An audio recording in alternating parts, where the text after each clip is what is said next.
তো আজ সারা বিশ্বের মুসলমানেরা যেই ভয়ঙ্কর এবং কঠিন সময়ের মধ্যে আছে, বিশ্বের ইতিহাসে মুসলমানেরা এর চাইতেও ভয়ঙ্কর, এর চাইতেও কঠিন, এর চাইতেও ভয়াবহ সময় পার করে এসেছে। আপনার কাছে আজ সারা বিশ্বের মুসলমানদের অবস্থা দেখে মনে হতে পারে না জানি আমরা কত কঠিন বিপদে আছি, কিন্তু ইতিহাস পড়লে দেখবেন মুহাম্মদ সাল্লাল্লাহু আলাইহি ওয়াসাল্লামের বিদায়ের পর থেকে নিয়ে গত 1400 বছরে এখন যে অবস্থার আমরা মুখোমুখি তার চেয়ে বেশি ভয়ঙ্কর, বেশি ভয়াবহ, বেশি কঠিন অবস্থার আমরা মুখোমুখি হয়েছিলাম। সেই ভয়ঙ্কর, সেই ভয়াবহ অবস্থার কিছু বিবরণ এবং সেখান থেকে আল্লাহ সুবহানাহু ওয়া তাআলা মুসলমানদের কিভাবে উত্তরণ দিয়েছিলেন সেটার আলোচনা পেশ করার চেষ্টা করব ইনশাআল্লাহুল আজিজ। আজকে আমরা মুসলমানেরা কি ভয়াবহ অবস্থার মধ্যে আছি। আজকে ফিলিস্তিনের গাজায় এখন পর্যন্ত 8 থেকে 9 হাজারের অধিক মানুষ, নারী, পুরুষ, শিশু গত 10-15 দিনে হত্যা করা হয়েছে। 100, 200, 500 নয়, 8-10 হাজার মানুষ। সমগ্র গাজায় জ্বালানি তেলের 27 দিন যাবৎ 1 ফোঁটা সরবরাহ নাই।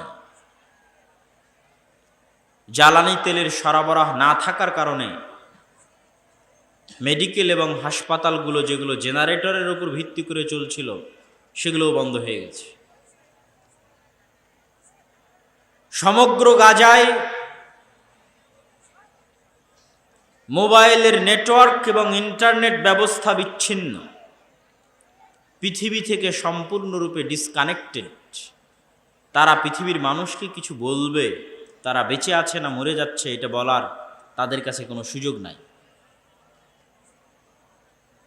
সমগ্র গাজায় খাদ্য সরবরাহ বন্ধ। যদিও অল্প কিছুদিন পূর্বে সামান্য খাদ্য সরবরাহ সুযোগ দেওয়া হয়েছে, কিন্তু সেটা লক্ষাধিক মানুষের মধ্যে 1 ফোঁটা পানির মতো।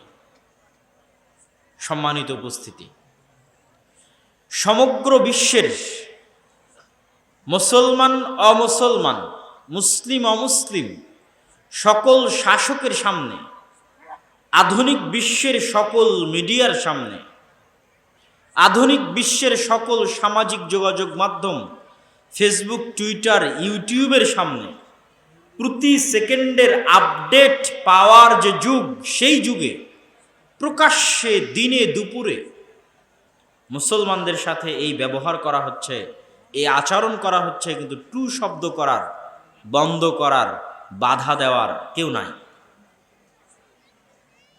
এখান থেকে আপনি বুঝতে পারবেন যে আজ সারা বিশ্বের মুসলমানদের অবস্থা কতটা অসহায়, কতটা নিদারুণ, কতটা করুণ। মধ্যপ্রাচ্যের মধ্যে ইসরায়েল নামক যে রাষ্ট্রটি স্থাপন করা হয়েছে, আমার মনে হয় পৃথিবীর একমাত্র রাষ্ট্র যার নির্ধারিত কোনো বর্ডার নাই। প্রতিটা দেশেরই একটা বর্ডার আছে, যে আমি এই সীমানা হচ্ছে আমার। যেমন আপনাদের পাতাড়ির যে সীমানা, এই সীমানা কত সালে নির্ধারিত হয়েছে বলতে পারবেন? জি, আপনাদের পাতাড়ির যে বর্ডার ভারতের সাথে, এটা কত সালে নির্ধারিত হয়েছে?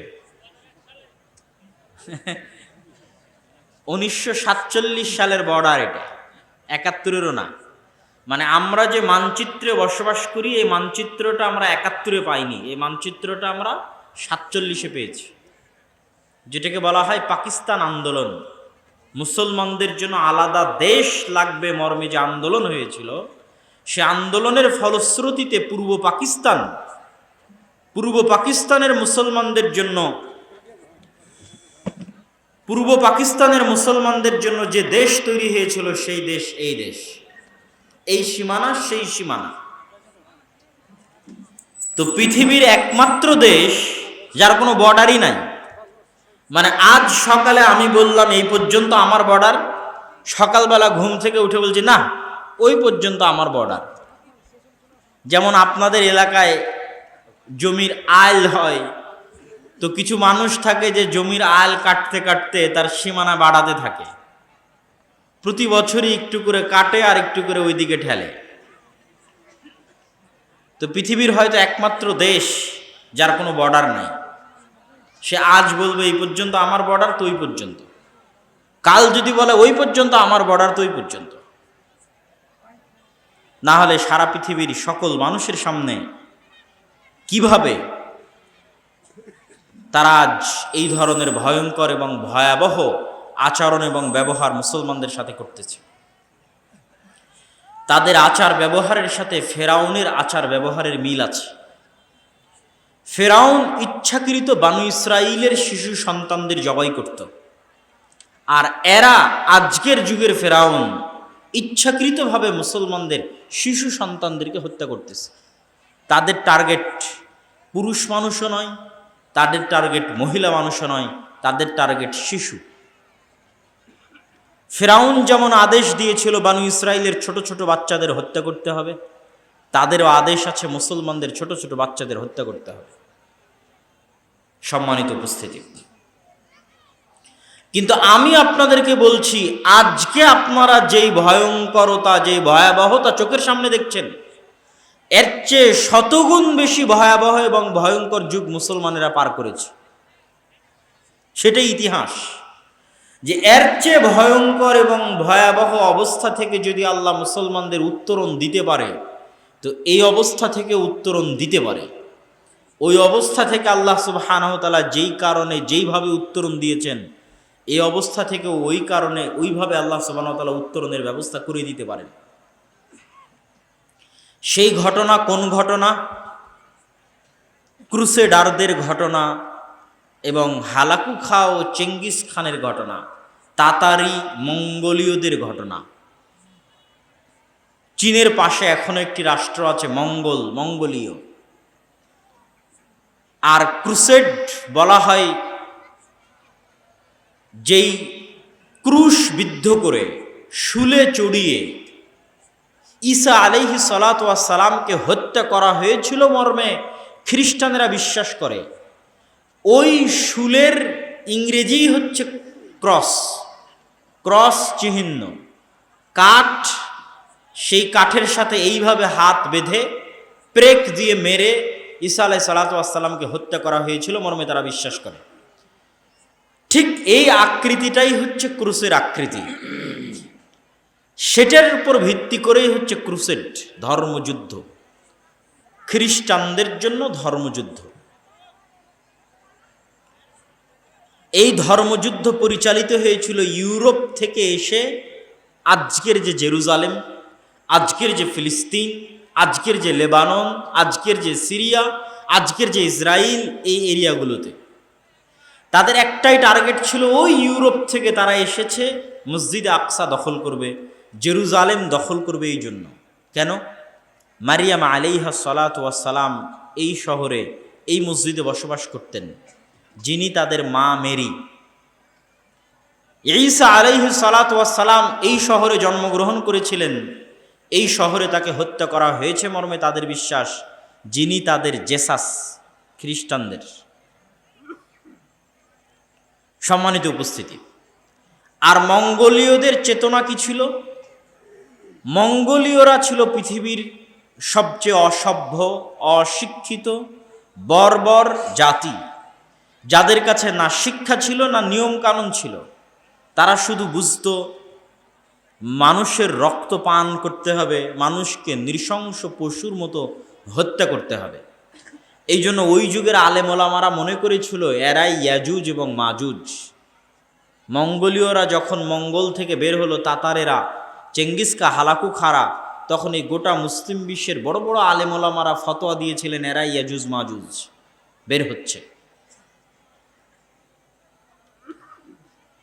সবচেয়ে মজার বিষয় হচ্ছে, বা সবচেয়ে ইন্টারেস্টিং বা শিক্ষণীয় হচ্ছে, ক্রুসেডার এবং মঙ্গোলীয় এই দুই বড় বড় বিপদ একই সাথে মুসলমানদের উপর আপতিত হয়েছিল 50 থেকে 100 বছরের ব্যবধানে। এই জন্য আমি বলেছি ওই যুগটা আজকের যুগের চাইতে বেশি ভয়াবহ ছিল, বেশি ভয়ঙ্কর ছিল, বেশি ভয়ানক ছিল। আজকে গত 10-15 দিনে মাত্র 8-10 হাজার মুসলমানকে হত্যা করেছে।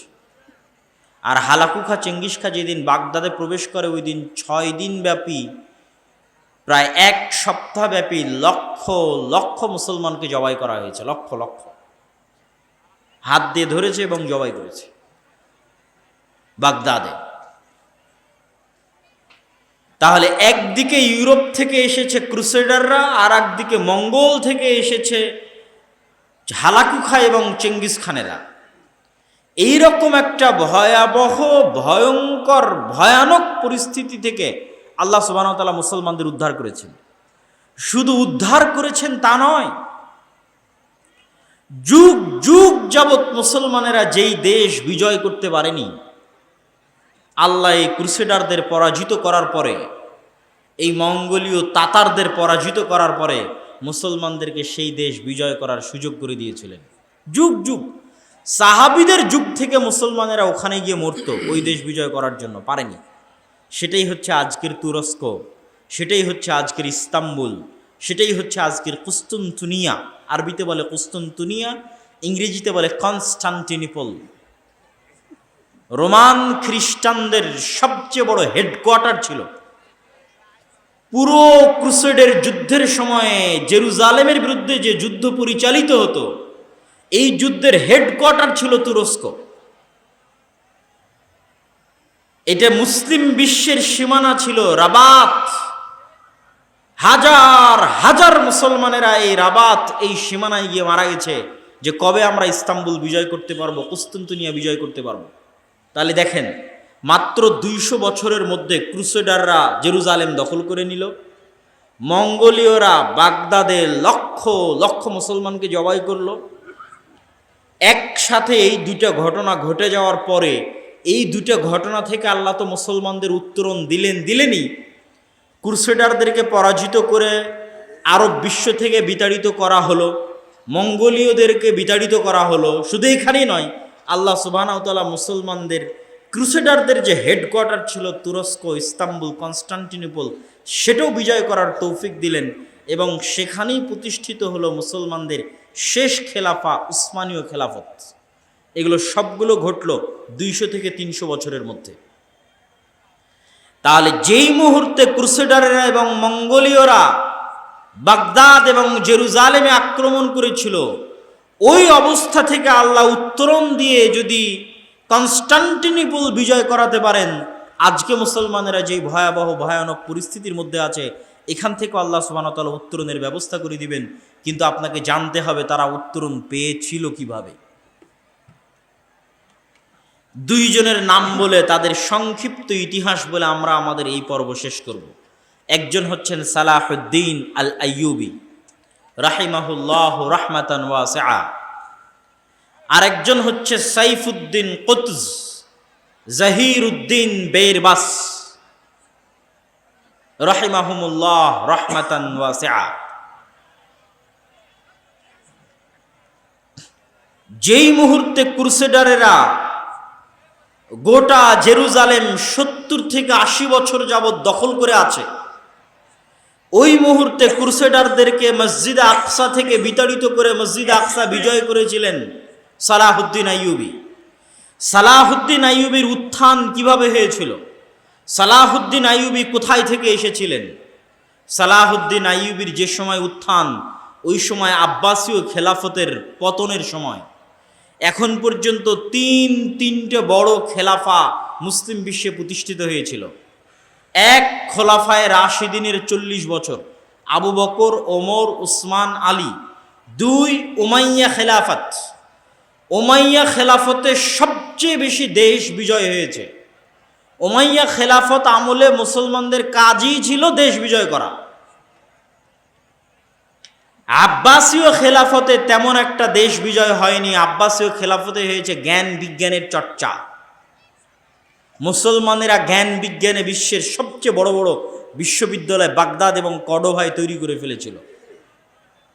যদিও কর্ডোভা ছিল আব্বাসীয়দের বাইরে, উমাইয়া খেলাফতের অধীনে।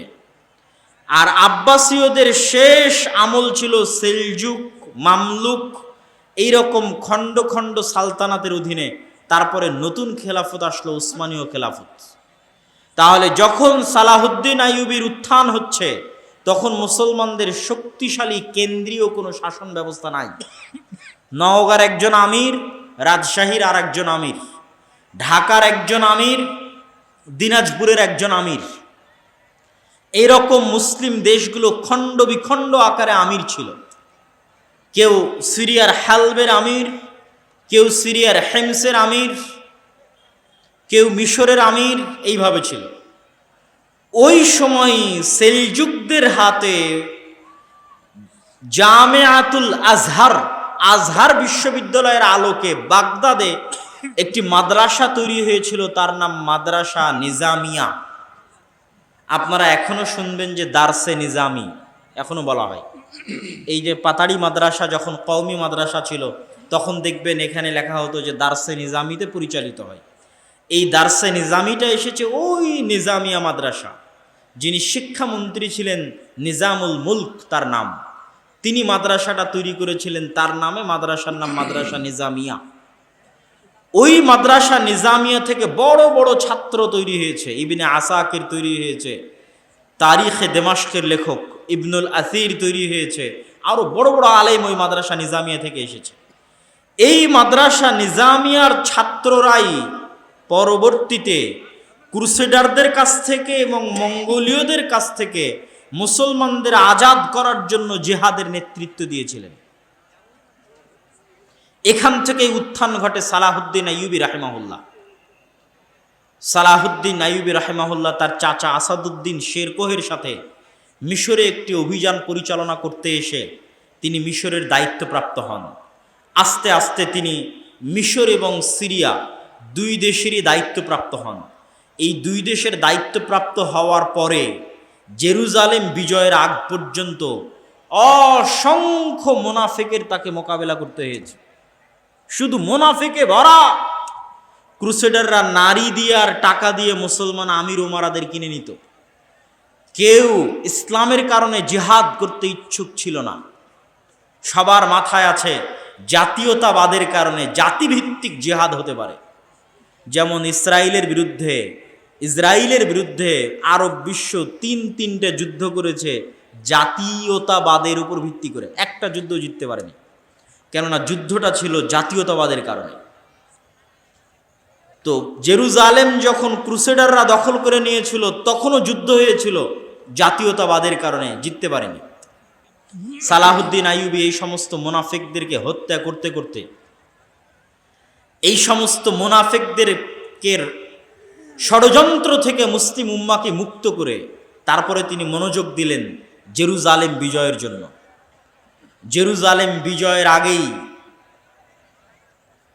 তারও আগে ইমাদউদ্দিন জিঙ্কি, নূরউদ্দিন জিঙ্কি, তাদেরই সিলসিলার ছিলেন সালাহুদ্দিন আইয়ুবী।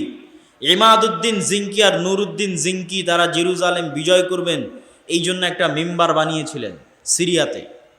যেই দিন জেরুজালেমের মসজিদ আকসা বিজয় হবে, সেই দিন এই মেম্বার মসজিদ আকসায় স্থাপন করা হবে। ওই মেম্বার এখনো মসজিদ আকসায় আছে। সালাহুদ্দিন আইয়ুবীরও স্বপ্ন ছিল, এই যে মেম্বার তৈরি করা হয়েছে, এই মেম্বার আমাকে জেরুজালেমে স্থাপন করতে হবে, মসজিদ আকসায় স্থাপন করতে হবে। এই স্বপ্নে তিনি হজও করেননি, ওমরাও করেননি। পৃথিবীতে আল্লাহর তিনটা ঘর আছে, কাবা, মসজিদে নববী আর মসজিদ আকসা। এই তিনটা ঘরের একটা ঘর, তিনটা ঘরই তো আল্লাহর ঘর।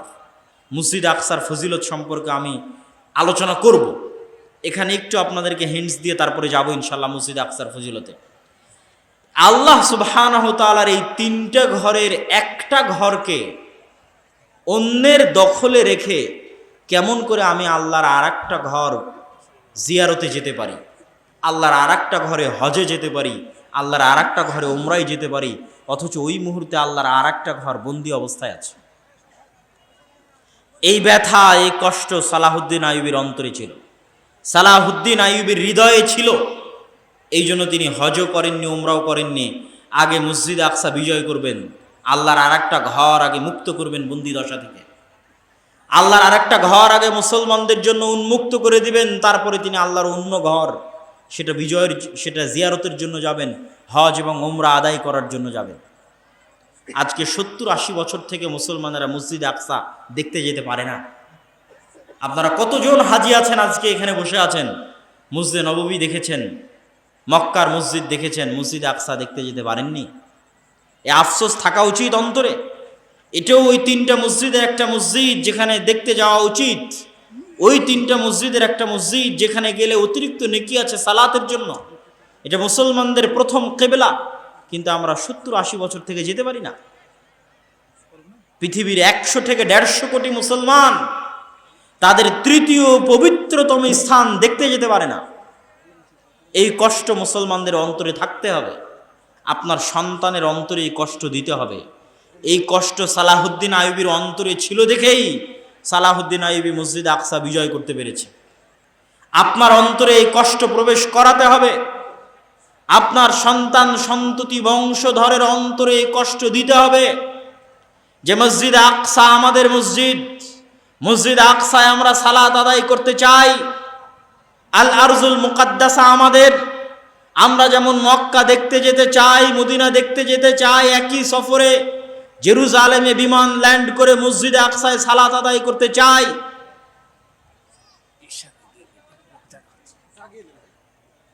আপনারা যারা একটু সামনের দিকে যদি অল্প অল্প করে চেপে বসেন, পিছনে লোকজন জায়গা পাচ্ছে না, একটু অল্প অল্প করে একটু চেপে বসেন যাতে পিছনে লোকজন বসতে পারে। একটু সহযোগিতা করেন। জাযাকুমুল্লাহু খায়রান, বারাকাল্লাহু ফিকুম। আগে আসেন, পিছনের লোক দাঁড়িয়ে আছে, আগে আসেন। যে পিছনে অনেক লোক ঘোরাফেরা করছে, দাঁড়িয়ে আছে, তারা বসতে পারছে না। আপনারা একটু একটু করে সামনের দিকে আগালে তারা বসার সুযোগ পাবে। জি, সম্মানিত উপস্থিতি, সালাহুদ্দিন আইয়ুবীর অন্তরে এই কষ্ট ছিল যে তিনি মসজিদে আকসায় সালাত আদায় করতে পারেন না, মসজিদে আকসায় প্রবেশ করতে পারেন না, মুসলমানেরা পারে না। এই দুঃখে এই কষ্টে তিনি হজ করেননি, উমরা করেননি। এই দুঃখে এই কষ্টে তিনি মিম্বার তৈরি করেছিলেন সম্পূর্ণ আলাদা। যেই দিন মসজিদে আকসা বিজয় হবে সেই দিন এই মিম্বার ওখানে স্থাপিত হবে। সেই যুদ্ধের সময় চলে আসলো, হিত্তিনের যুদ্ধ। 1187 খ্রিস্টাব্দে হিত্তিনের যুদ্ধ। শায়েখ আব্দুর রাজ্জাক বিন ইউসুফের মুখে দাজ্জালের লম্বা হাদিসে শুনেছেন। দাজ্জাল তামিম আদ-দারিকে জিজ্ঞেস করে, আখবিরুনি আন বুহায়রা তাবারিয়া, তোমরা আমাকে বুহায়রা তাবারিয়া সম্পর্কে বলো, বুহায়রা তাবারিয়াতে কি পানি আছে? ইসরায়েলের সীমানার মধ্যে, এখনকার ইসরায়েলের সীমানার মধ্যে একটা বড় লেক আছে, ওটাই হচ্ছে বুহায়রা তাবারিয়া। ওখানে এখনো পানি আছে। দাজ্জাল বলল ওখানে একদিন পানি থাকবে না। এই বুহায়রা তাবারিয়ার পাশেই দ্বিতীয়বার মসজিদে আকসা বিজয়ের যুদ্ধ হয়েছিল, হিত্তিনের যুদ্ধ। সুলতান সালাহুদ্দিন আইয়ুবী এই যুদ্ধ করেছিলেন। এই যুদ্ধে মুসলমানদের যে প্লাস পয়েন্ট ছিল, আজকেও মুসলমানদের ওই প্লাস পয়েন্ট আছে যুদ্ধে, আজকেও আছে। কি প্লাস পয়েন্ট ছিল? সালাহুদ্দিন আইয়ুবীরা হচ্ছে আরব মরুভূমিতে জন্ম নেওয়া। আজকের সৌদি, আজকের কুয়েত, কাতার, বাহরাইন, আজ থেকে 50 বছর আগে তারা ছিল মরুর বিদুইন। এখন হয়তো এসির কারণে, এসির মধ্যে সুযোগ সুবিধা লাভ করার কারণে সেই মরুভূমির স্বাদটা হয়তো তারা ভুলে যেতে পারে, কিন্তু সালাহুদ্দিন আইয়ুবীর যুগে তার এসি ছিল না। তো সালাহুদ্দিন আইয়ুবীরা হচ্ছে খাঁটি আরব। তাদের জন্ম মরুভূমিতে, তাদের মৃত্যু মরুভূমিতে। আর জেরুজালেম দখল করে রেখেছে কারা? ইউরোপিয়ানরা। ইউরোপে কি মরুভূমি আছে? ইউরোপ হচ্ছে শীত, ঠান্ডা। এখন ইংল্যান্ডে যান, বড় বড় জ্যাকেট ছাড়া ঘুরতে পারবেন না। স্কটল্যান্ডে হাত মোজা পা মোজা ছাড়া বের হতে পারবেন না।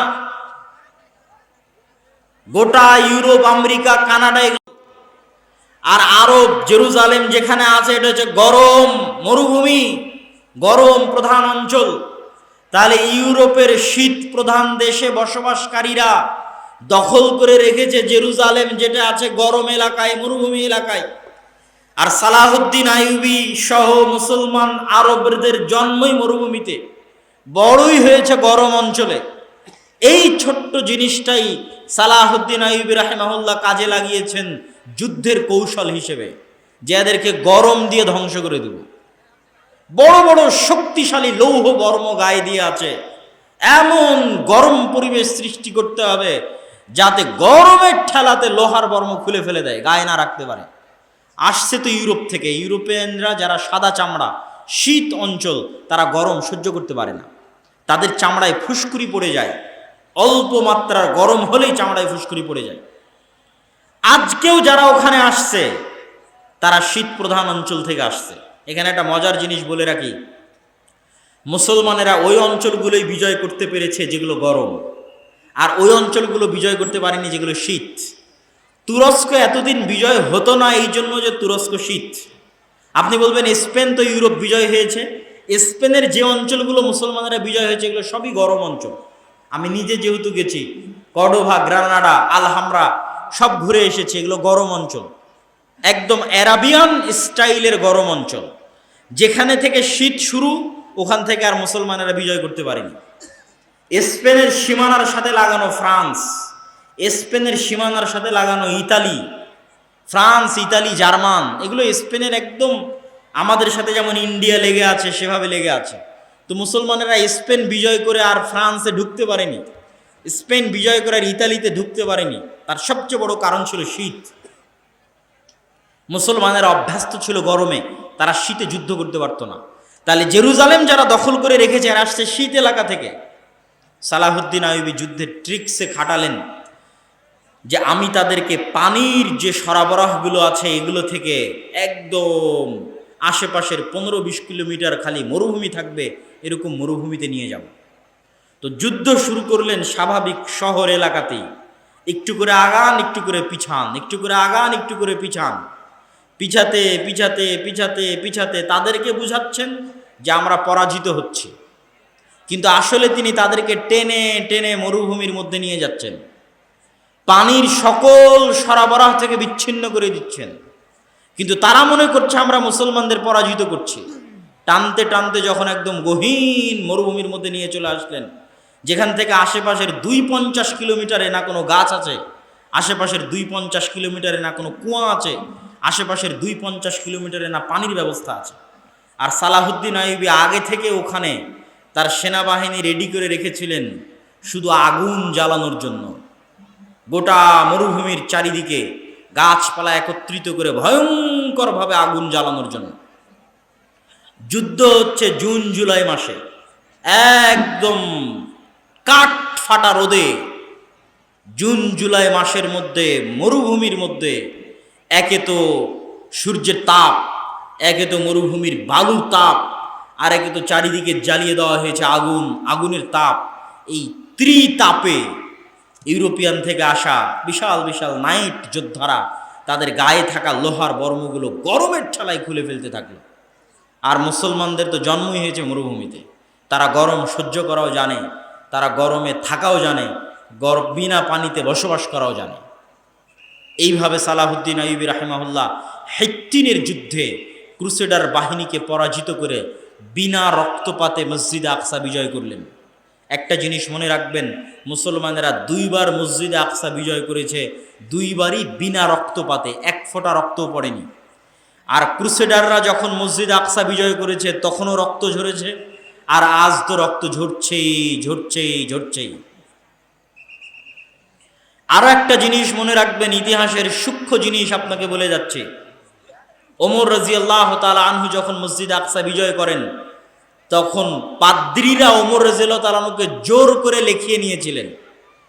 চুক্তিনামার মধ্যে ওমর রাদিয়াল্লাহু তাআলা আনহুকে জোর করে লিখিয়ে নেওয়া হয়েছিল যে লেখেন চুক্তিনামার মধ্যে যে এই জেরুজালেমে কোনো ইহুদিকে বসবাস করতে আপনি দিবেন না।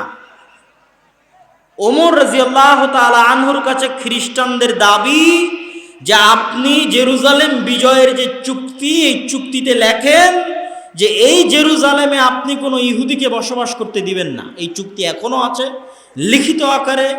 কিয়ামা কানিসাল কিয়ামা, কিয়ামা গির্জায়, জেরুজালেমের কিয়ামা গির্জায় এখনো লিখিত আকারে ওই চুক্তি আছে, যার মধ্যে ওমর রাদিয়াল্লাহু তাআলা আনহু লিখেছিলেন যে এই জেরুজালেমে কোনো ইহুদিকে বসবাস করতে দেওয়া হবে না। দাবি কাদের ছিল? খ্রিস্টানদের ছিল।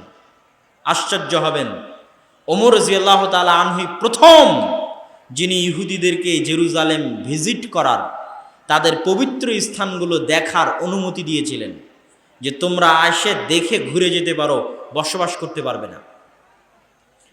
ইহুদিরা নিজে কলমে লিখে গেছে যে গত ১,৫০০ বছর যাবৎ তাদের সবচেয়ে গোল্ডেন টাইম ছিল স্পেনে যে মুসলমানদের শাসন ছিল, আন্দালুস, স্পেন, কর্ডোভা, টলেডো, গ্রানাডায় মুসলমানদের যে স্বর্ণযুগের শাসন ছিল, ওই স্বর্ণযুগের শাসনে ইহুদিরা যেই পরিমাণ সুযোগ সুবিধা ভোগ করেছে, আর কোনোদিন অতীতে এবং পরে কোন শাসক তাদেরকে ওই পরিমাণ সুযোগ সুবিধা প্রদান করেনি। ওই সময় তারা জ্ঞান বিজ্ঞান শিখে, নতুন নতুন থিওরি তাদের মাথায় আসে। তারা খ্রিস্টানদের মধ্যে ভাঙ্গন তৈরি করে, প্রোটেস্ট্যান্ট খ্রিস্টান আবিষ্কার করার মাধ্যমে মুসলমানদের মধ্যে ভাঙ্গন তৈরি করে, প্ল্যান করে কিভাবে পুনরায় জেরুজালেমে ফিরে যেতে হবে, কিভাবে পুনরায় দখল করা যাবে। এগুলো সকল প্ল্যান তারা ওই সময় করে। বলছিলাম, ওমর রাদিয়াল্লাহু তাআলা আনহু যেমন বিনা রক্তপাতে মসজিদ আকসা বিজয় করেছিলেন, সুলতান সালাহুদ্দিন আইয়ুবীও তেমনি বিনা রক্তপাতে মসজিদ আকসা বিজয় করেছিলেন। এই মসজিদ আকসা বিজয়ের ৬০-৭০ বছরের মাথায় তখনও পরিপূর্ণ আরব বিশ্ব ক্রুসেডার থেকে খালি হয়নি। ৬০-৭০-৮০ বছরের মাথায় মঙ্গোলীয়দেরকে পরাজিত করছেন সাইফুদ্দিন কুতজ, আর জহিরুদ্দিন আল বেরবাস পরাজিত করছেন। মঙ্গোলীয়রা চীনের সীমান্ত থেকে বের হয়ে Uzbekistan, Kyrgyzstan, Kazakhstan, Afghanistan, Samarkand, Bukhara পায়ের নিচে পিষতে পিষতে ইরান, নিশাপুর পিষতে পিষতে ইরাকের বাগদাদ, লক্ষ লক্ষ মুসলমানের মাথা কেটে এই ঝড়কে পৃথিবীতে থামানোর মতো কেউ ছিল না। মুসলমানেরা লিখতে বাধ্য হয়েছে আর ইয়াজুজ মাজুজ। মাত্র ১০০ বছরের ব্যবধানে একদিকে ক্রুসেডাররা আর একদিকে মঙ্গোলীয়রা। এর চেয়ে ভয়াবহ পরিবেশ পৃথিবীর ইতিহাসে মুসলমানেরা আর কোনোদিন দেখেনি। আজকের পরিবেশ অত ভয়াবহ নয়, ওই দিন পরিবেশ যত ভয়াবহ ছিল।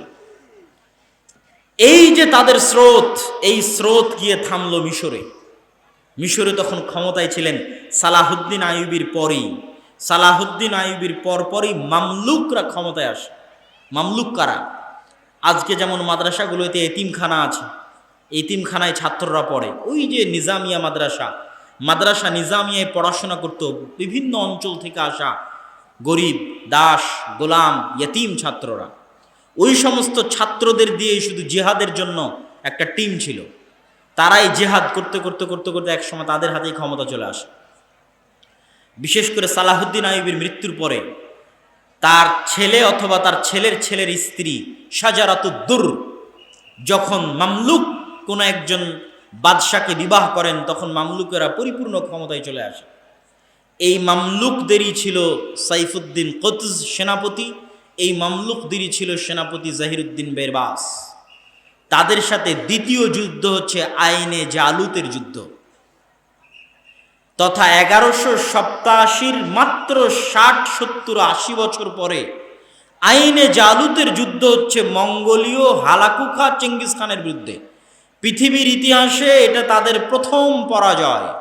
তারা ভুলেই গেছিল যে কেউ তাদের পরাজিত করতে পারে। আর এই মিশরে যদি তারা পরাজিত না হতো, তাহলে পুনরায় মঙ্গোলীয়দের হাতে বাইতুল মুকাদ্দাস ধ্বংস হয়ে যেত। তাদের কাছে তো আর বাইতুল মুকাদ্দাস পবিত্র না। তাদের হাতে কাবা ধ্বংস হয়ে যেত, তাদের হাতে মসজিদে নববী ধ্বংস হয়ে যেত। মসজিদে নববী, কাবা এবং বাইতুল মুকাদ্দাস ধ্বংস হওয়ার আগের শেষ যুদ্ধ ছিল বাগদাদ ধ্বংস হয়ে যাওয়ার পরে, সিরিয়া ধ্বংস হয়ে যাওয়ার পরে শেষ যুদ্ধ ছিল মিশর আইনে জালুতের যুদ্ধ। সাইফুদ্দিন কুতজ এবং জহিরুদ্দিন বেরবাস এই যুদ্ধে অবতীর্ণ হয়েছিলেন, এবং এটাও একটি অসম যুদ্ধ ছিল, তথা মুসলমানদের সংখ্যা ছিল কম আর তাদের সংখ্যা ছিল বেশি।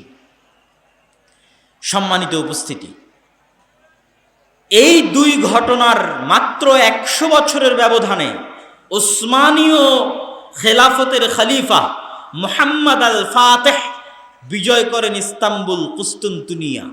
তাহলে পুরো সারমর্ম আপনাকে টেনে দিলাম যে 300 বছরে মুসলমানেরা সবচেয়ে ভয়ঙ্কর অবস্থা দেখেছে। একদিকে ক্রুসেডারেরা, একদিকে মঙ্গোলীয়রা। ক্রুসেডার এবং মঙ্গোলীয়দের মুসলমানেরা পরাজিত করেছে, তারপরে মুসলমানেরা ইস্তাম্বুল, কুস্তুনতুনিয়া, কনস্টান্টিনোপল বিজয় করেছে। আজকে মুসলমানেরা ওই রকম খারাপ এবং ভয়াবহ পরিস্থিতির মুখোমুখি হয়নি, কিন্তু আজকে মুসলমানেরা বিজয় হচ্ছে না কেন? আজকে জেরুজালেম মসজিদে আকসা মুসলমানদের হাতে নাই কেন?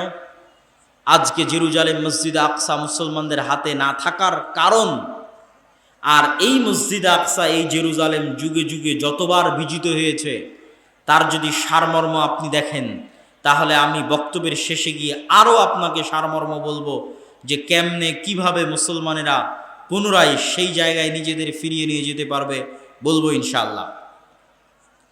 তার আগে বলে নেই, আজকে সারা বিশ্বের মুসলমানদের চারিত্রিক বিকৃতি ঘটেছে ঔপনিবেশিক শাসন আমলে। ঔপনিবেশিক শাসন আমল হচ্ছে আমাদেরকে যেমন ব্রিটিশরা শাসন করেছিল 190 বছর। আপনারা আজকে যেই জমির মালিক হয়েছেন, এই জমির মালিক আপনারা ছিলেন না। একদম ক্লিয়ার কথা বলছে, আপনারা যারা এখানে বসে আছেন সবার নামে জমি আছে। 1937-এর আগে এগুলো একটা জমি আপনাদের নামে ছিল না, সব জমি ছিল জমিদারদের। এই অঞ্চলে যারা আজকে আপনারা বসবাস করছেন, আপনারা জমির মালিক হয়েছে আপনাদের বাপদাদারা 1937-এ। জমিরই মালিক ছিলেন না আপনারা, জমি নাই আপনার। মানে আপনি বলতে পারবেন না যে এই জমি আমার, জমি জমিদারের, আর আপনি হচ্ছে তাদের অধীনে গোলামি করবেন। এই যুগ ছিল 190 বছর এই অঞ্চলে। এই 190 বছরের গোলামিতে আমাদের চরিত্র বিকৃতি হয়ে গেছে। আমরা ওই 190 বছর যে ব্রিটিশদের গোলামি করেছি, ওই গোলামি থেকে এখনো 60 বছরে বের হতে পারিনি। ওই 190 বছরের গোলামিতে আমাদের চরিত্র বিকৃত হয়ে গেছে। তো এইভাবে যুগে যুগে যখনই কোনো জাতির চরিত্র বিকৃতি হয়ে যায়, স্বাধীনভাবে আর চিন্তা ভাবনা থাকে না, তখন তারা আর স্বাধীন ভাবতেও পারে না, আর উঁচু হিম্মতও কাজ করে না। তো আজকে আপনারা যেমন ব্রিটিশদের গোলাম ছিলেন 190 বছর, এই গোটা মুসলিম বিশ্বের কোনো না কোনো দেশ, কোনো না কোনো ইউরোপিয়ান কান্ট্রির উপনিবেশ কলোনি ছিল, গোলাম ছিল। আফ্রিকার সবগুলো দেশ ফ্রান্স, ইতালি আর স্পেনের কলোনি, ফ্রান্স, ইতালি আর স্পেনের উপনিবেশ। এই জন্য আফ্রিকান যে মুসলিম দেশগুলো আছে, ওরা স্প্যানিশ ভাষায় কথা বলে, ফরাসি ভাষায় কথা বলে। আমাদের ভারত, পাকিস্তান, বাংলাদেশের মানুষ যেমন সবচেয়ে বেশি যায় ইংল্যান্ডে, ঠিক আফ্রিকার মানুষজন সবচেয়ে বেশি যায় ফ্রান্সে। আফ্রিকার মুসলমানেরা সবচেয়ে বেশি যায়, মরক্কোর মুসলমানেরা সবচেয়ে বেশি যায় স্পেনে। ইংল্যান্ডের যা আইন, ভারত, পাকিস্তান, বাংলাদেশের তাই আইন। ইংল্যান্ডের রাস্তায় গাড়ি যেই দিক দিয়ে যায়, বাংলাদেশ, ভারত, পাকিস্তানের রাস্তায় গাড়ি ওই দিক দিয়ে যায়। ইংল্যান্ডের গাড়ির যেই সাইডে সিটিং হুইল ধরার জায়গা আছে, বাংলাদেশ, ভারত, পাকিস্তানের গাড়ির ওই সাইডেই জায়গা আছে। ইংল্যান্ডের ভাষা ইংরেজি, ভারত, পাকিস্তান, বাংলাদেশের সেকেন্ড ল্যাঙ্গুয়েজ ইংরেজি। আবার ফ্রান্স, জার্মানি, ইতালি, স্পেন, এরা যে দেশগুলো শাসন করেছে, এদের দেশের রাস্তা যেই সাইড দিয়ে গাড়ি যাবে, ফ্রান্সের ওই কলোনিতে যাই দেখবেন ওই সাইড দিয়ে গাড়ি যায়। এদের দেশের গাড়ির যেই সাইডে সিট আছে বসার, ওদের দেশে যাই দেখবেন ওই সাইডে বসার সিট আছে। এদের দেশে যেটা ভাষা, ওরা যে দেশ শাসন করতো ওই দেশে যাই দেখবেন ওইটাই সেকেন্ড ল্যাঙ্গুয়েজ।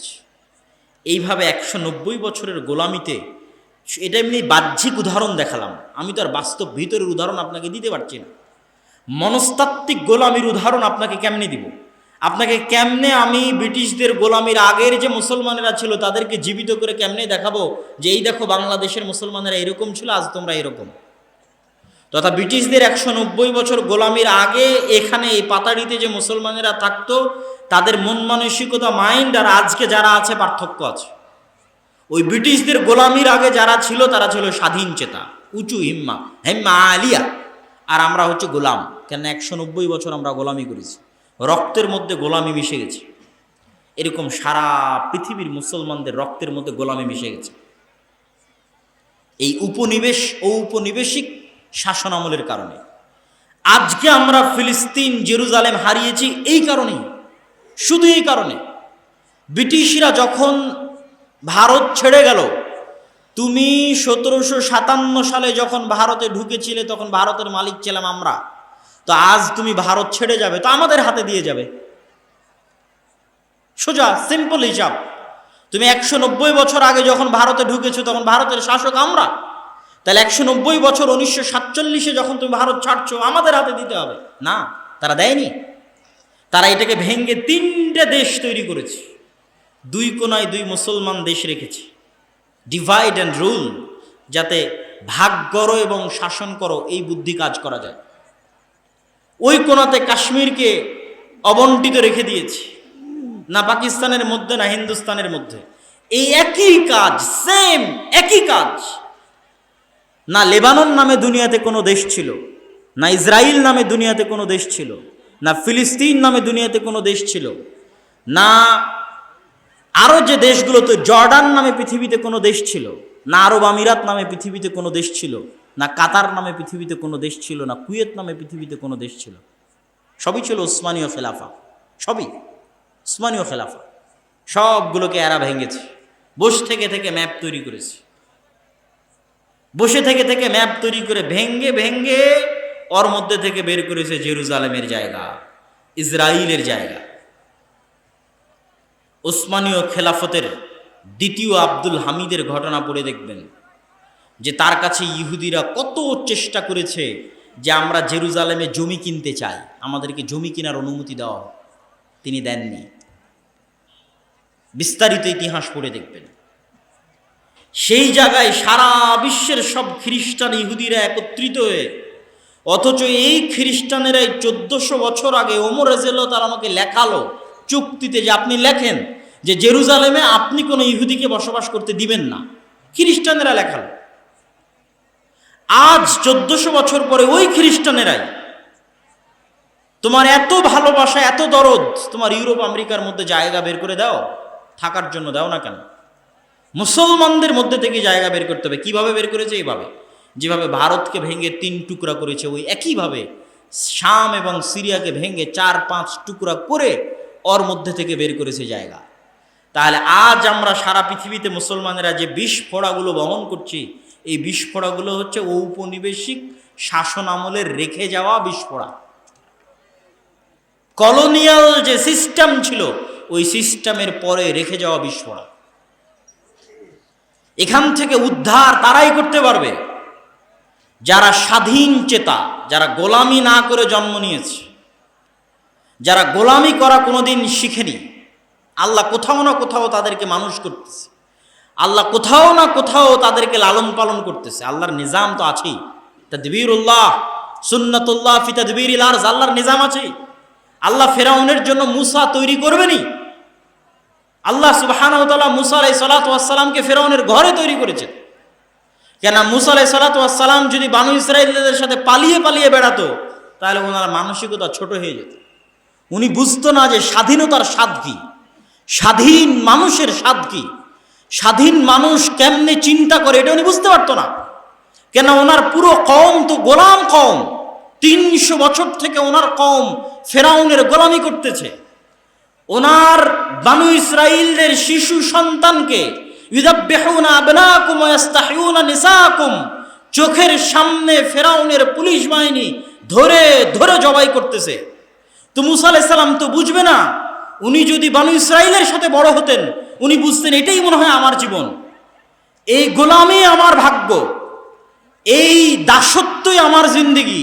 কিন্তু উনি যখন ফেরাউনের বাড়িতে মানুষ হয়েছে, পূর্ণ সুযোগ সুবিধা পেয়ে যাবতীয় অধিকার ভোগ করে, তখন উনি বুঝেছে যে কিরে একটা স্বাধীন মানুষের স্বাদ কি, একটা স্বাধীন মানুষের চিন্তা চেতনা কি। তখনই না ওনার সামনে বানু ইসরাঈলকে কিবতীরা যখন ধরে মারলো, বানু ইসরাইলকে, ফেরাউনের বংশের একজন ধরে একজন বানু ইসরাইলকে মারলো, তো মুসা আলাইহিস সালাম রাগে এক থাপ্পড়ে ফেরাউনের ওই প্রশাসনিক কর্মকর্তাকে ওখানেই হত্যা করে ফেলেছেন। তো উনি যে একটা থাপ্পড় দিলেন, এই হিম্মতটা আসলো কোথায় থেকে? উনি যদি বানু ইসরাইলের সাথে বড় হতেন, উনিও গোলাম হয়েই বড় হতেন, কিন্তু উনি ফেরাউনের বাড়িতে বড় হয়েছেন, উনি দেখেছেন যে ওনার বানু ইসরাইলের সাথে কী রকমের ব্যবহার করা হয়। আল্লাহ ওভাবে কোথাও না কোথাও মানুষ করতেছে, স্বাধীন চেতা মুসলমানকে মানুষ করতেছে। আল্লাহ করবে, এটা আল্লাহর সিস্টেম। আমার এবং আমাদের দেশের, আমরা যেইভাবে গোলাম হিসেবে বড় হচ্ছি, আমাদের রক্ত মজ্জায়, অস্থি মজ্জায় যেভাবে গোলামি ঢুকে গেছে, এই গোলামি থেকে আমরা না নিজেরা কোনোদিন স্বাধীনতার স্বাদ পাবো, না আমরা আমাদের মুসলিম ভাইদেরকে কোনোদিন স্বাধীনতার স্বাদ দিতে পারবো। কিন্তু আল্লাহর নিজাম আল্লাহ করবেন। আল্লাহ সুবহানাহু ওয়া তাআলা ওই রকম স্বাধীন চেতা, হিম্মা আলিয়া মুসলমানদের হাত দিয়েই, যারা শুধুমাত্র আল্লাহর সন্তুষ্টির জন্য, জাতীয়তাবাদের কারণে নয়। আরব ইসরায়েল তিনটা যুদ্ধে আরবেরা পারেনি কেন? এরা হচ্ছে দিনের বেলা যুদ্ধ করে, রাতের বেলা ড্যান্স পার্টি করে, মুখে নাই দাড়ি, চাছা মুখ, তথা যুদ্ধ করতেছে আরব জাতীয়তাবাদের কারণে। আপনি 1971 যুদ্ধ করেছেন কেন? বাংলাদেশ জাতীয়তাবাদ, বাঙালি জাতীয়তাবাদের কারণে, ধর্মের কারণে নয়। তো আজকে আপনাকে যারা মারতেছে, তারা কি জন্য মারতেছে ভাই? এই পয়েন্টটা আপনাকে বুঝতে হবে। আপনি যদি মনে করেন এটা দুটো দেশের মধ্যে যুদ্ধ, তাহলে ভুল। কখনোই এটা দুটো দেশের মধ্যে যুদ্ধ নয়।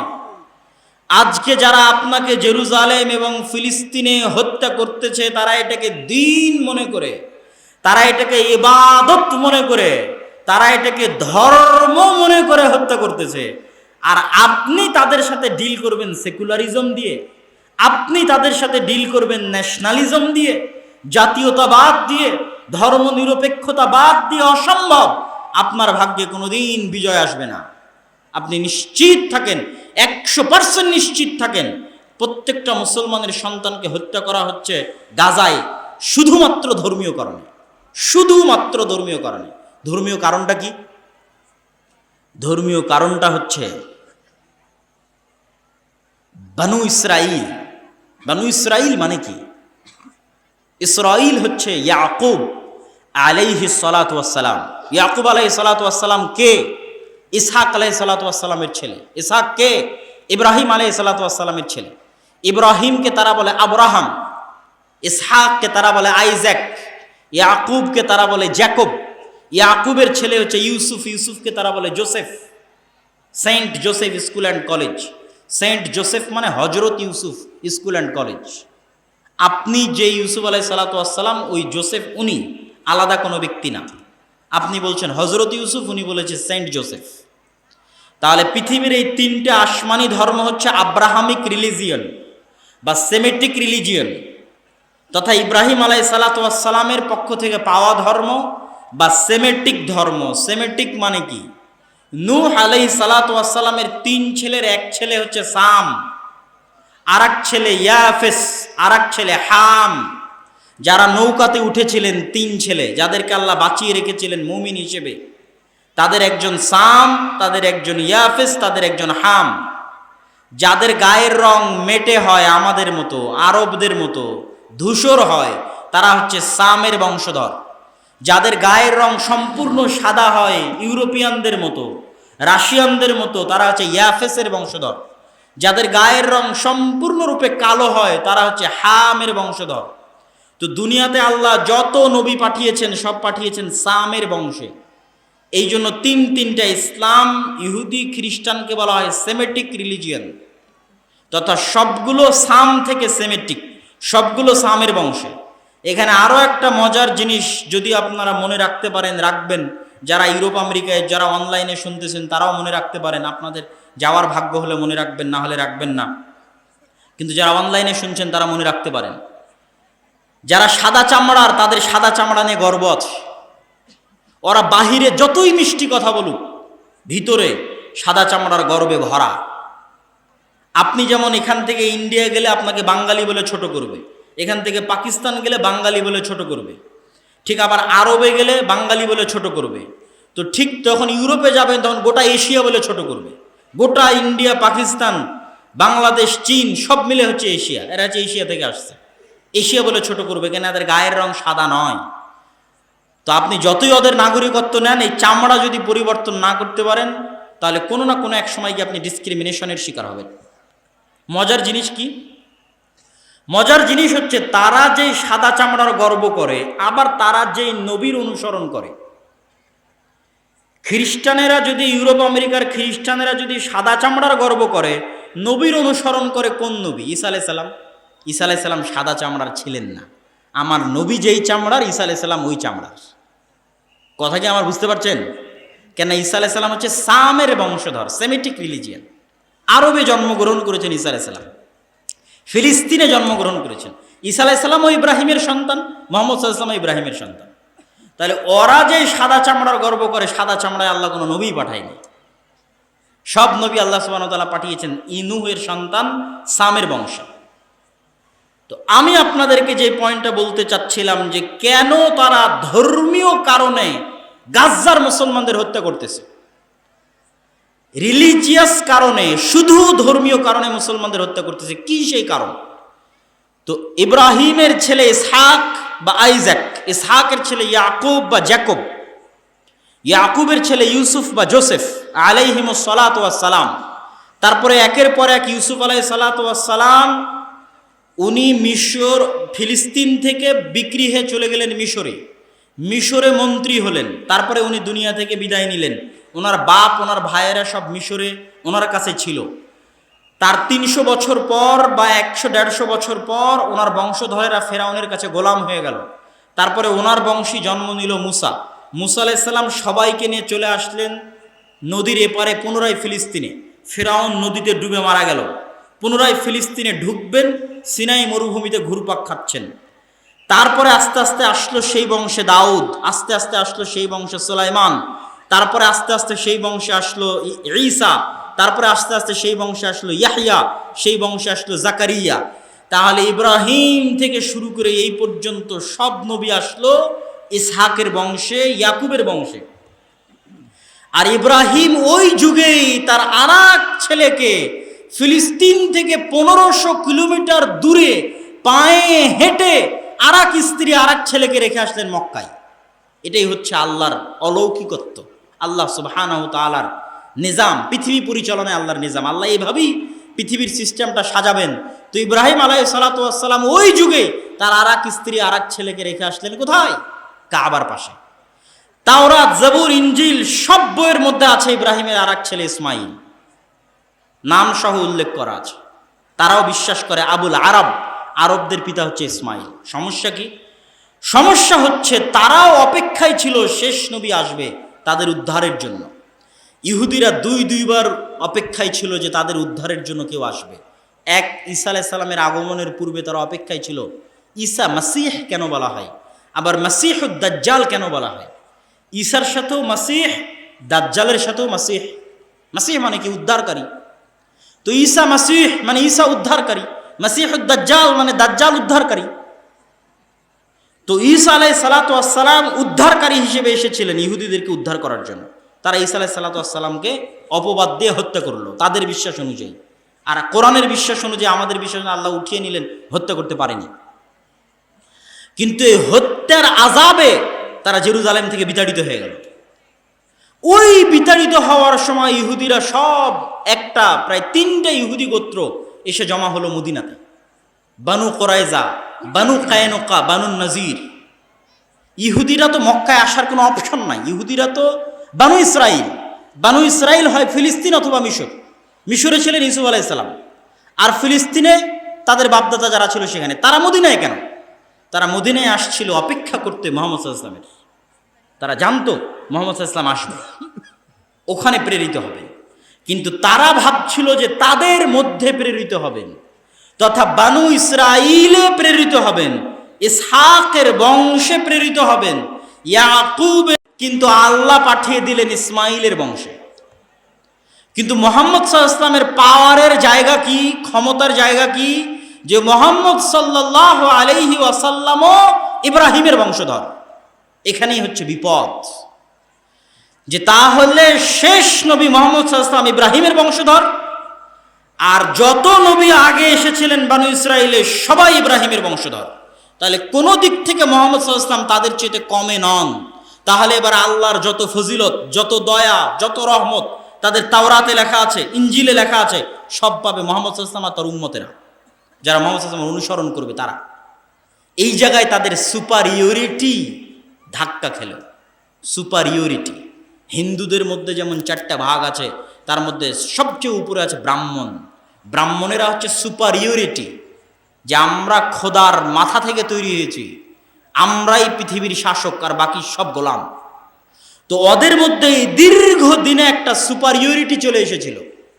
আমাদের জন্য জান্নাত থেকে মান্না সালওয়া এসেছে, আমাদের জন্য মরুভূমিতে আল্লাহ পাথর ফেটে ঝর্ণা তৈরি করেছে, আমাদের জন্য আল্লাহ ফেরাউনকে ডুবিয়ে হত্যা করেছে, আমরা দাউদ আর সুলাইমানকে সাথে করে নিয়ে পৃথিবীর সবচেয়ে শ্রেষ্ঠ রাজত্ব কায়েম করেছিলাম।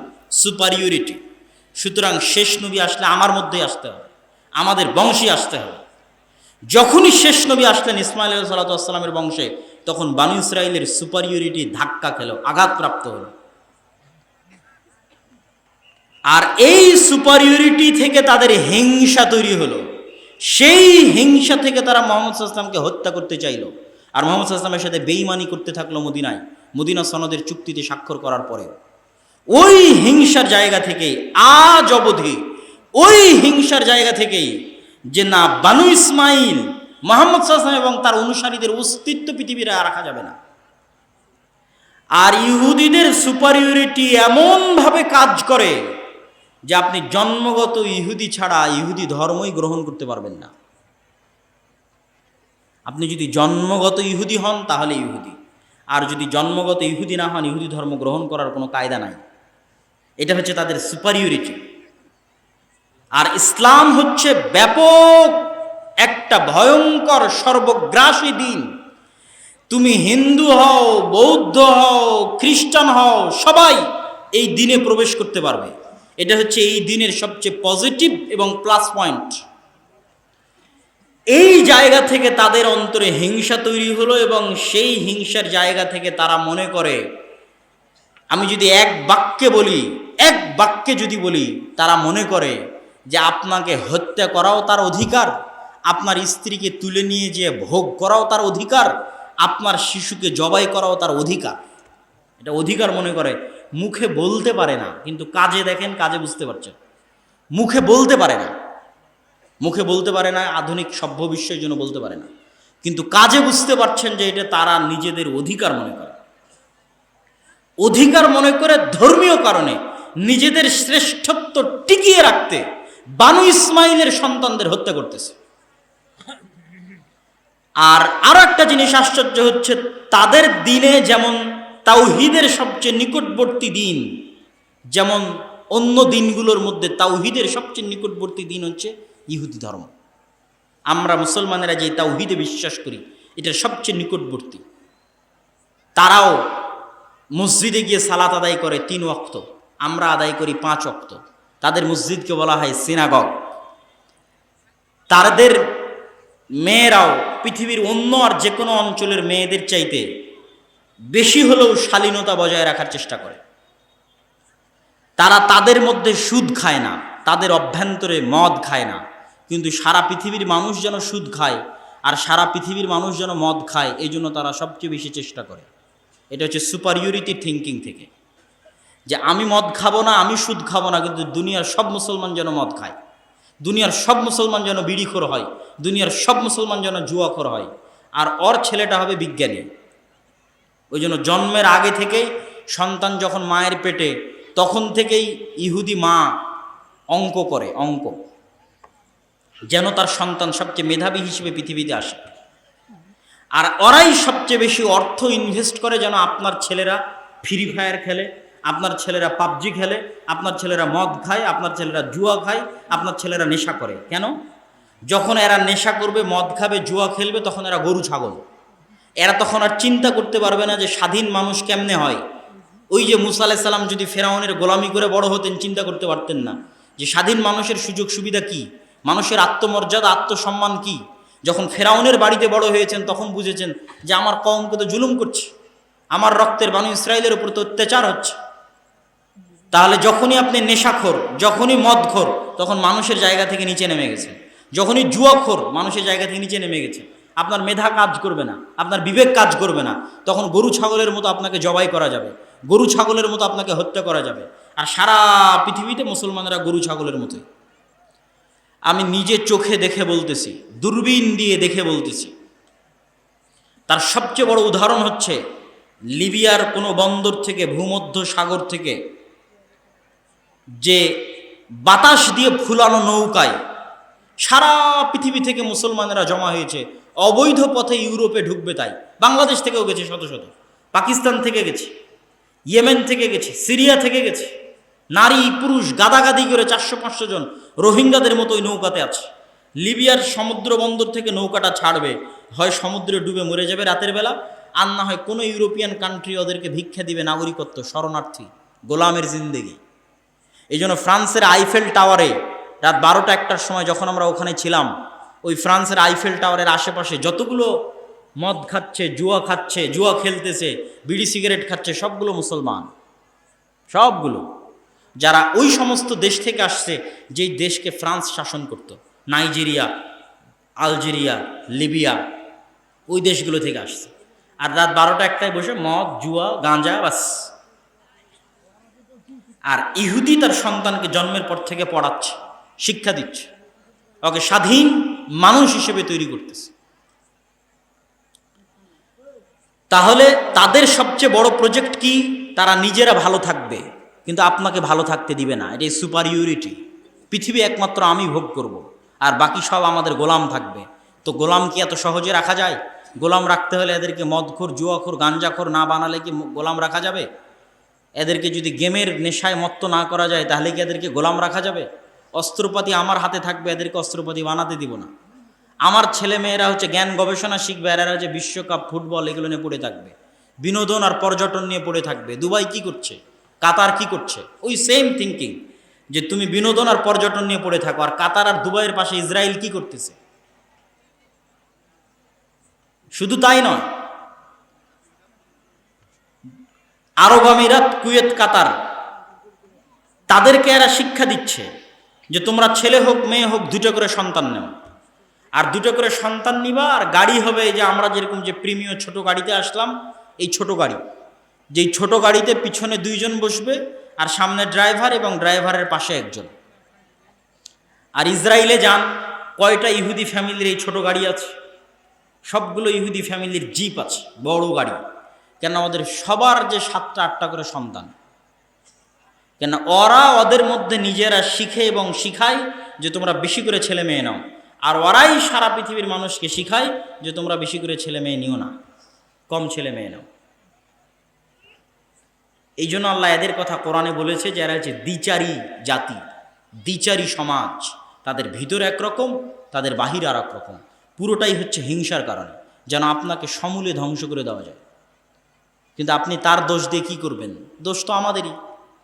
আমরা মদ, জুয়া, গাঞ্জা নিয়ে ব্যস্ত। তাহলে এই যারা মদ খাচ্ছে, জুয়া খাচ্ছে, গাঞ্জা খাচ্ছে, এদের হাতে বিজয় হবে জেরুজালেম, মসজিদে আকসা।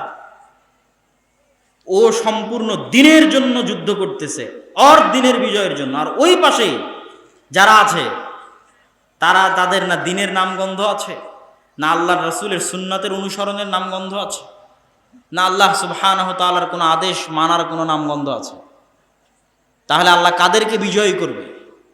যতক্ষণ পর্যন্ত ওই রকম স্বাধীন চেতা মানুষ ঈমান এবং আকীদা নিয়ে শুধু আল্লাহর সন্তুষ্টির জন্য সামনে এগিয়ে না আসবে, ততক্ষণ পর্যন্ত আল্লাহ সুবহানাহু ওয়া তাআলা কখনোই কোশ্চিনকালেও বিজয় দিবেন না। সম্মানিত উপস্থিতি, মসজিদে আকসা, মসজিদে আকসার গুরুত্ব, মসজিদে আকসার ফজিলত, এই ছিল মোটামুটি আমরা এতক্ষণ পর্যন্ত যা আলোচনা করলাম। সেই আলোচনাটা ছিল 1-2 বাক্যে যদি সারমর্ম করি, তাহলে আজকে আমরা যে কঠিন অবস্থায় আছি তার চেয়ে বেশি কঠিন অবস্থায় আমরা এর আগে ছিলাম। সেটা ক্রুসেড এবং মঙ্গোলীয়দের আমলে। সেখান থেকে আমরা কেমনে নাজাত পেয়েছি, আজকে কেমনে নাজাত পেতে পারি, আর আজকে আমরা সারা পৃথিবীতে যে সমস্যাগুলো ফেস করতেছি এটা কি কারণে ফেস করতেছি, সেটাও আমি আজকে আমার এই আলোচনায় তুলে ধরলাম। এখন আমরা সংক্ষিপ্তভাবে মসজিদে আকসার গুরুত্ব এবং ফজিলত আপনাদের সামনে তুলে ধরে আমার বক্তব্যের শেষের দিকে যাওয়ার চেষ্টা করব। আল্লাহ সুবহানাহু ওয়া তাআলা পবিত্র কোরআন মাজিদে বলছেন, ওয়ানাজ্জাইনাহু ওয়া লূতান ইলাল আরদিল্লাতী বারাকনা ফীহা লিল আলামিন। আমি লূতকে আশ্রয় দিয়েছি এই মাটিতে, ইব্রাহিমকে আশ্রয় দিয়েছি এই মাটিতে, যেখানে আমি বরকত রেখেছি সারা পৃথিবীর মানুষের জন্য। লূতকে আশ্রয় দিয়েছি এই মাটিতে মানে লূত আলাইহিসসালাতু ওয়াসসালামের শহরকে আল্লাহ উল্টিয়ে দিয়েছিলেন, যেটা জর্ডানের ডেড সি। তো উল্টে দেওয়ার পর লূত আলাইহিসসালামকে আল্লাহ কোথায় আশ্রয় দিলেন? সেটা জেরুজালেম। ইব্রাহিম আলাইহিসসালাতু ওয়াসসালামকে আশ্রয় দিয়েছি মানে ইব্রাহিমের পিতা আজর এবং নমরুদ তাকে ইরাকের ব্যাবিলন শহর থেকে তাড়িয়ে দেওয়ার পর তিনি হিজরত করে কোথায় আশ্রয় নিয়েছিলেন? সেটা জেরুজালেম। ওটার কথা আল্লাহ কোরআনে বলছে, ওই মাটিতে আশ্রয় দিয়েছি লূতকে, ওই মাটিতে আশ্রয় দিয়েছি ইব্রাহিমকে, যেই মাটিতে আমি বরকত রেখেছি সারা পৃথিবীর মানুষের জন্য। বারাকনা ফীহা লিল আলামিন, জেরুজালেমের মাটিতে বরকত রেখেছি সারা পৃথিবীর মানুষের জন্য। এই বরকতের কথা আল্লাহ সুবহানাহু ওয়া তাআলা আর এক আয়াতে বলছেন, সুবহানাল্লাযী আসরা বিআবদিহি লাইলাম মিনাল মাসজিদিল হারাম ইলাল মাসজিদিল আকসা আল্লাযী বারাকনা হাওলা। আমি আমার বান্দা মুহাম্মদ সাল্লাল্লাহু আলাইহি ওয়াসাল্লামকে সফর করিয়েছি মক্কার মসজিদে হারাম থেকে মসজিদে আকসা পর্যন্ত। কোন মসজিদে আকসা?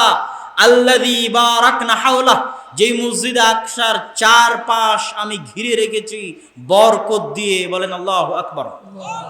মসজিদে আকসার চারপাশ আল্লাহ সুবহানাহু ওয়া তাআলা ঘিরে রেখেছেন বরকত দিয়ে। কোরআনে বলছেন, দুইটা আয়াত পেশ করলাম। আর এক আয়াত, ইয়া কওমি দুখুলুল আরদাল মুকাদ্দাসাতা আল্লাতী কাতাবাল্লাহু লাকুম। মুসা আলাইহিস সালাতু ওয়াস সালাম তার কওমকে বললেন, হে আমার জাতি, প্রবেশ করো ওই মাটিতে, ওই শহরে যেটা পবিত্র। আল আরদুল মুকাদ্দাসা, বাইতুল মুকাদ্দাস বলা হয় এই কারণে। আল আরদুল মুকাদ্দাসা, পবিত্র মাটি, ওই মাটিতে তোমরা প্রবেশ করো বিজয় অর্জনের জন্য। আল্লাহ সুবহানাহু ওয়া তাআলা তোমাদের বিজয় দিবে, সেই বিজয় অর্জনের জন্য তোমরা প্রবেশ করো। সম্মানিত উপস্থিতি, এই প্রত্যেকটা আয়াত থেকে স্পষ্টভাবে প্রতীয়মান হলো যে মসজিদে আকসা বরকতময়, মসজিদে আকসার মাটি বরকতময়, জেরুজালেম বরকতময়। আর এটা পৃথিবীতে আল্লাহর ইবাদতের জন্য তৈরি করা দ্বিতীয় মসজিদ। ইন্না আউওয়ালা বাইতি মুদিআ লিন-নাস বিবাক্কাহ, আল্লাহর ইবাদতের জন্য পৃথিবীতে প্রথম মসজিদ তৈরি হয়েছে মক্কায়। বুখারীর হাদিসে আবু যর গিফারী রাদিয়াল্লাহু তাআলা আনহু থেকে বর্ণিত। আর দ্বিতীয় মসজিদ হচ্ছে মসজিদে আকসা। আল্লাহর নবী বললেন, দুইটার মধ্যে ব্যবধান 40 বছর, তথা মক্কার মসজিদে হারামের 40 বছর পর মসজিদে আকসা তৈরি হয়েছে। মসজিদে আকসা পৃথিবীতে আল্লাহর ইবাদতের জন্য তৈরি হওয়া দ্বিতীয় মসজিদ। আর 3টা মসজিদে জিয়ারত করা যায়, 3টা মসজিদে সালাত আদায়ে অন্য যে কোনো মসজিদ চাইতে সালাত আদায়ের বেশি নেকি রয়েছে। এই 3টা মসজিদ হচ্ছে মসজিদে হারাম মক্কা, মসজিদে নববী এবং আল মসজিদ আল আকসা। সম্মানিত উপস্থিতি, মসজিদে আকসার বিজয়ের বিস্তারিত ঘটনাগুলো অন্য আর বক্তব্যে, গতকাল বা তার আগের যে বক্তব্য আছে সেই বক্তব্যগুলোতে বিস্তারিত আলোচনা করা আছে। কিভাবে ইউশা বিন নুন মসজিদে আকসা বিজয় করলেন, কিভাবে দাউদ আলাইহিস সালাতু ওয়াস সালাম মসজিদে আকসা বিজয় করলেন, কিভাবে ওমর রাদিয়াল্লাহু তাআলা মসজিদে আকসা বিজয় করলেন। আর আজকে আমরা ওইটার পরবর্তী আলোচনাটা আপনাদের সামনে পেশ করলাম যে সালাহুদ্দিন আইয়ুবী কিভাবে মসজিদ আকসা বিজয় করলেন, আর কিভাবে মুসলমানরা ক্রুসেডার এবং মঙ্গোলীয়দের হাত থেকে নাজাত পেল, আর আজকের যুগে মুসলমানদের এই অবস্থা কেন হলো এবং এখান থেকে কেন নাজাত পাবে। এটা ছিল আমাদের আজকের আলোচনা।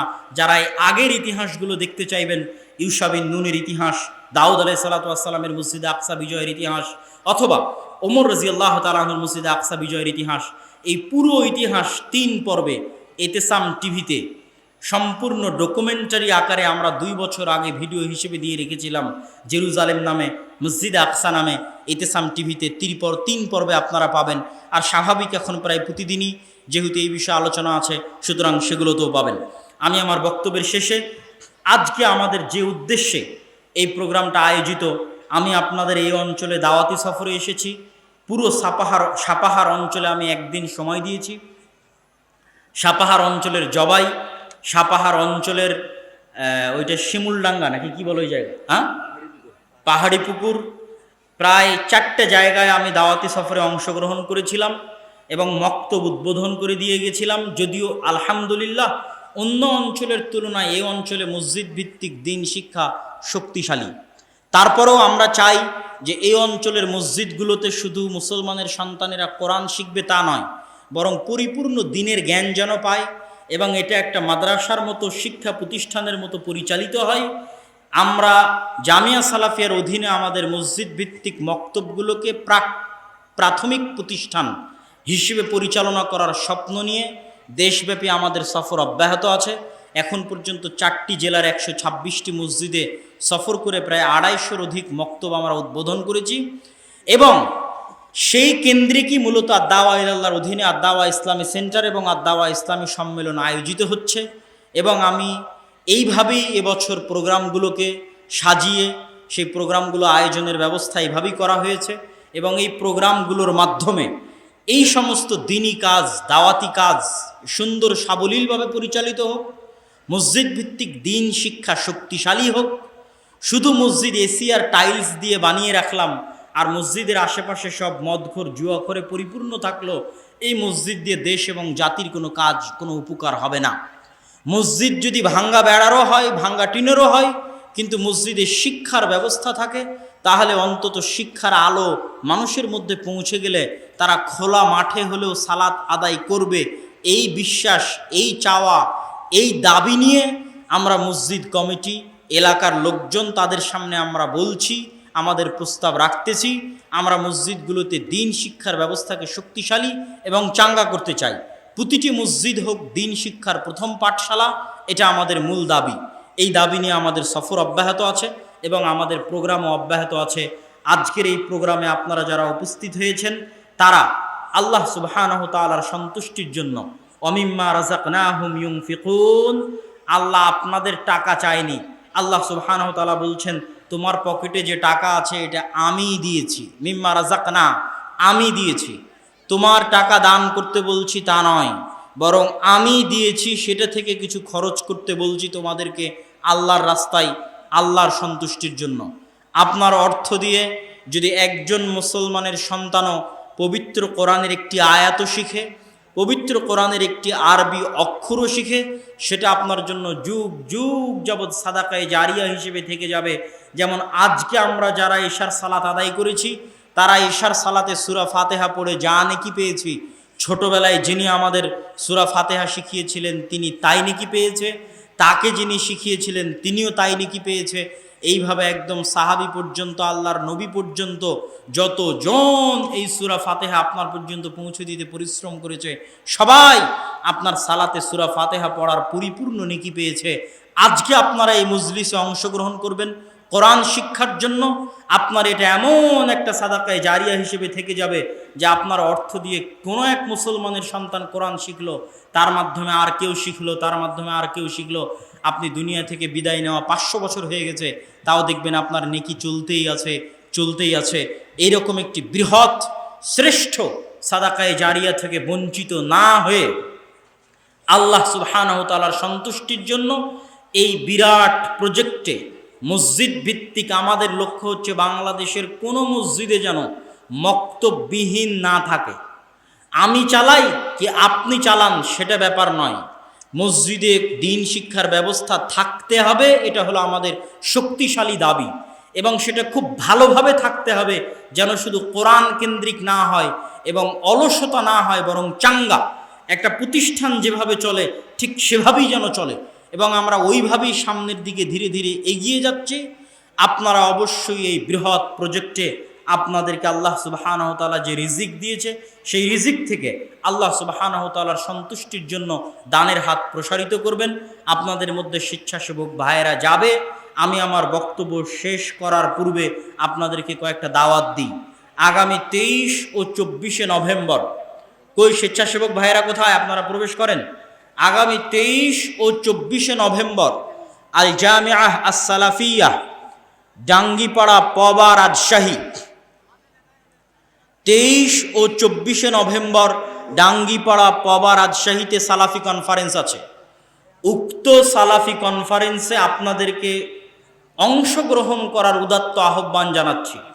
পাশাপাশি মাসিক আল ইতিসাম সহ আমাদের যে পত্র পত্রিকাগুলো বের হয়, সেই পত্র পত্রিকাগুলো আপনারা যারা স্টেজে আছেন তারাও এই বৈঠকি দানে অংশগ্রহণ করার চেষ্টা করবেন।